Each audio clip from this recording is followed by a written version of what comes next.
Starting with Ember. Ember has a below average normal attack range, but a faster than average normal attack. But sadly, a below average charge range with a really long average charge speed. Although his normal attack is very fast, his charge attack is almost an entire second slower than average, and I believe he might even be the slowest, meaning he can feel a little awkward when chasing, but his normal attack does make up for that. Players say his attacks feel not too bad to use overall. Next up, we have Smiley Face, who is slightly below average in his normal range, but his normal attacks are much faster than average. He has a below average charge rate and a slightly faster than average charge attack. May seem similar to Ember's, but is actually really surprisingly different. It's his attack speed that shines the most here, and he also often gets strange hits on survivors near pallets due to just how fast his animation is. Players say his attacks feel not too bad to use, but I'd say they feel better than usual. Now on to Gamekeeper, who has a below average normal range, a faster than normal attack, but a below average charge range and a quite a bit slower than average charge attack speed. That really does make him feel really bad to play. Generally, he's a below average hunter when attacking, probably due to his hook range being his whole key ability, meaning he doesn't really need to reach too far if he can just pull survivors towards himself. His hitbox seems pretty normal in use though. Players say his attacks feel not too bad. Ripper, who is tied to be the lowest normal attack range. He has an average speed normal attack and a slightly below average charge range. His charge speed is also quite average. Ripper's general attacks are just very average at most. He's kind of a middle of the pack hunter in terms of hitbox. Nothing stands out, but he does seem to be easier to dodge in close range due to his left and right hitboxes being a little strange and wonky. Players say he feels not too bad to use. Now on to Soulweaver, who is below average in her hitbox range, has a faster than average normal attack, a significantly low charge range, and a significantly fast charge speed. So although Soulweaver's range isn't too great, she makes up for it in her attack animation speed because they're just so lightning quick. And to be honest, her range doesn't really matter too much when she's just zooming through webs at massive speeds, meaning that she just catches up to you anyway. Players say she feels not too bad in terms of attacks. Now we've got Geisha, who is tied with Ripper and another hunter for worst normal attack range. She has an average speed normal attack and worse than average charge range and a faster than average charge attack speed. Her hitbox is a little janky at times, sometimes completely missing targets point blank and other times hitting survivors around pallets. This can be extra frustrating when you butterfly dash to someone and miss them when they are right next to you. Arguably, Geisha has the worst basic attack in the entire game, and players agree, as players say her attacks feel bad. Next up, we've got Chang that we need to split into two pieces. Chang's white form has a slightly below average normal range, an average normal speed attack, an incredibly above average charge range, and an average speed charge attack. Meanwhile, the black form has a below average normal range, a faster than average normal attack speed, he's tied with Geisha for the worst charge range, and faster than average charge speed. Chang combines two very different hitboxes into one hunter. His white form has an incredible range attack, but the black guard makes up for his lack of range with his speed of attacks, and also his recovery. But players consider white guard's attack to feel very good, meanwhile black guards feel just okay. Next up, we have Photographer that has an above average normal range, a slower than average normal attack speed, an above average charge range, as you guys can probably tell, and a faster than average charge speed attack. His hitbox excels at hitting survivors both on his left and his right without issues, as he has a massive arc with his attack. This, combined with his general range and the speeds of his attack, make him a formidable hunter in a close chase. Players say he feels good to play overall. Now we've got Mad Eyes, who has a slightly above average normal range, a slightly slower than average normal speed, an average charge range, and a slightly faster than average charge speed attack. For a hunter who often excels at downing survivors with his abilities instead of using his basic attacks, this hunter has a surprisingly good hitbox and attack speed kit. This doesn't seem to be reflected by a player's opinions though, as they rated his field to be okay. Now it's time to talk about Feaster. I can imagine you were excited about this one. He is tied with another hunter for the best normal attack range. He has a slightly slower than average normal attack speed. He has the best charge range in the entire game currently, and he also has a faster than average charge attack speed. Feaster's attacks are absolutely crazy, to be honest, and they feel way too good when you play him. Survivors will be questioning how they got hit all the time. Players rate his field to be very good. I'd just say fantastic here. Dreamwitch's followers, because of course Dreamwitch herself doesn't have attacks. She is tied with Ripper and Geisha for the worst normal range. She has a slightly faster than average normal attack, a significantly below average charge range, and the fastest charge attack in the entire game. Dreamwitch's followers understandably have not been given the hitboxes of Wu Chang or Feaster due to the sheer number of possible copies of leeches that could exist. Imagine 4 copies of Feaster hitbox going around the map. That would be horrible. Players say she feels not too bad to play overall.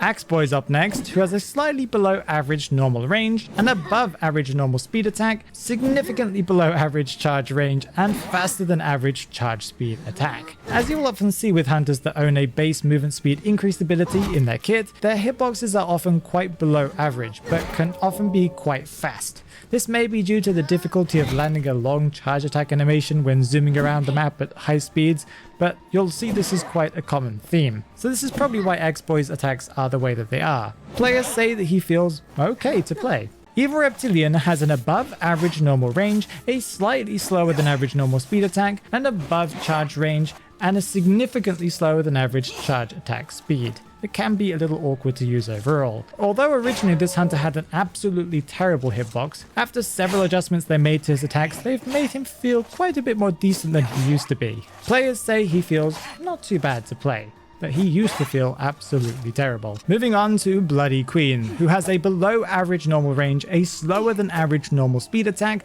a below average charge range, and a below average charge speed attack. Bloody Queen is known for having a slightly lackluster hitbox. This is not too much of a problem though, as her mirror seemingly has a different hitbox to her completely, and it seems to be much more powerful than hers, as it seems to hit people from miles away. Players say she feels okay to play, and I'd say that's probably about right. Now we've got Guard 26, who has a below average normal range, a faster than average normal attack speed, below average charge range, and a below average charge speed attack. Guard 26's attacks are all pretty weak, but this is due to his main source of damage not being his main attacks, but being his bombs that he can throw or drop beneath him. Players say he feels not too bad to play, so that's not too bad.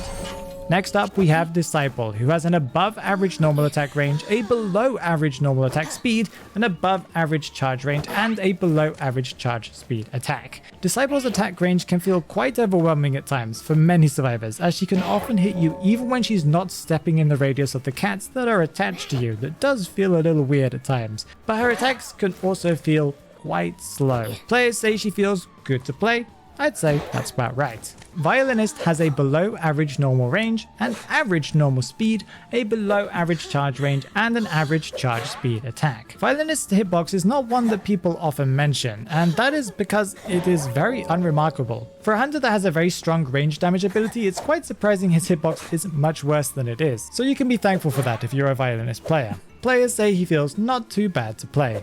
Now we've got Sculptor, who has a considerably above average normal range, a below average normal attack speed, a considerably above average charge range, and a below average charge speed attack. Sculptor's range is a hard one to see at first glance, as her attacks involve her throwing her chisel forwards, and there's not really much in the way of visual information to tell you how far that actually reaches. But this attack is one of the strongest hitboxes in the entire game, and once again it's quite surprising considering her crazy range for summoning statues. Players say her attacks feel not too bad. Next up we have Undead, who has a considerably above average normal range, has the second slowest normal speed in the game, has an above average charge range, and has the second slowest charge in the entire game, behind Ember. Although he has a slow attack animation that can be considered quite bad in IDV, Undead's long animation are necessary for his ability and his immunity to be stunned or affected by crowd control whilst he's got a bit of electricity. Players say his attacks feel not too bad. Once again, I'm surprised it's not higher.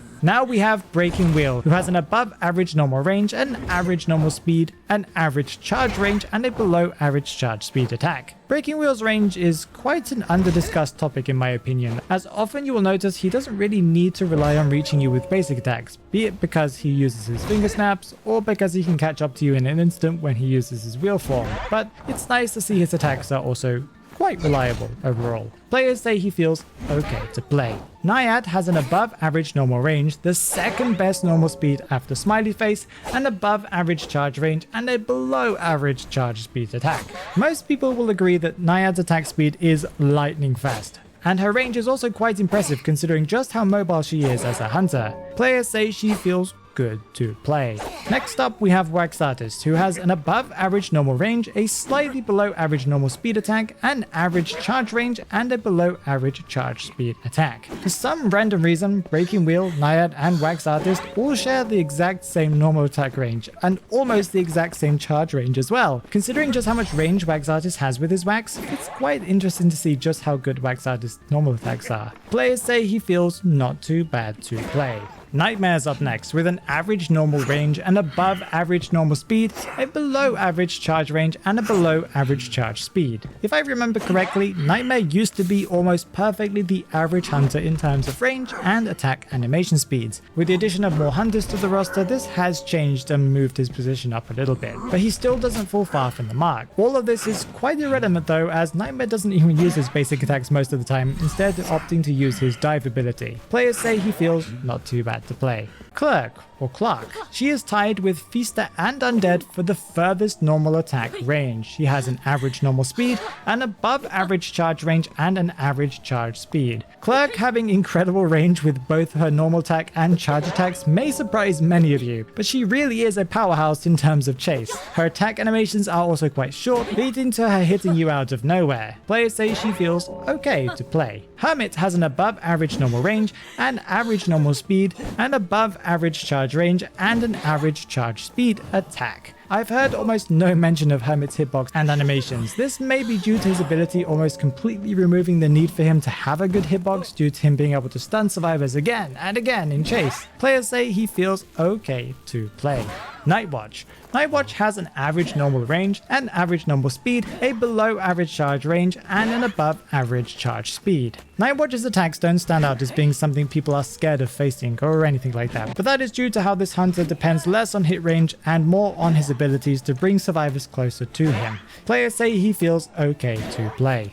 Opera Singer is tied with Ripper for the second lowest normal range. She has an above average normal speed, tied with Geisha for the worst charge range, and an above average charge speed. With one of the worst ranges in the game but lightning quick attacks, Opera's main threat is just how quickly she can catch up to you and less her range of her attacks. Her range matters little when she's right next to you in seconds. Players say she feels not too bad to play. With Fool's Gold, we're going to have to separate him with his axe and without his axe. With his axe, he has a considerably above average normal range, faster than an average normal speed, and an above average charge range and above average charge speed. Without his axe, he has a below average normal range, an average normal speed, a below average charge range, and an average charge speed. Fool's Gold has an amazing normal and charge attack when he's holding his axe, but considering he's meant to be considerably weaker without his axe, it's surprising just how average his attacks are without it. You really won't miss much when you're not holding your axe. Players say he feels not too bad. The Shadow. The Shadow has a slightly below average normal range, an above average normal speed, a below average charge range, and an above average charge speed attack. The Shadow's attacks are generally quite lackluster, but she makes up for it in her attack speed. You will find yourself missing more attacks than you would want to though, but that matters little when you're able to fear survivors towards you using her abilities. Players say she feels not too bad to play. Next up we have Goatman, who has an above average normal range, an above average normal speed, an above average charge range, and an above average charge speed. All of those are above average, so he's a really good hunter overall. Considering how Goatman is one of the fastest moving hunters in Identity 5, and how he's able to lock you in a cage with him, it is quite surprising to see just how strong his normal and charge attacks are. Players say he feels not too bad, but I'm surprised that they didn't rate him a little bit higher, because look at those stats.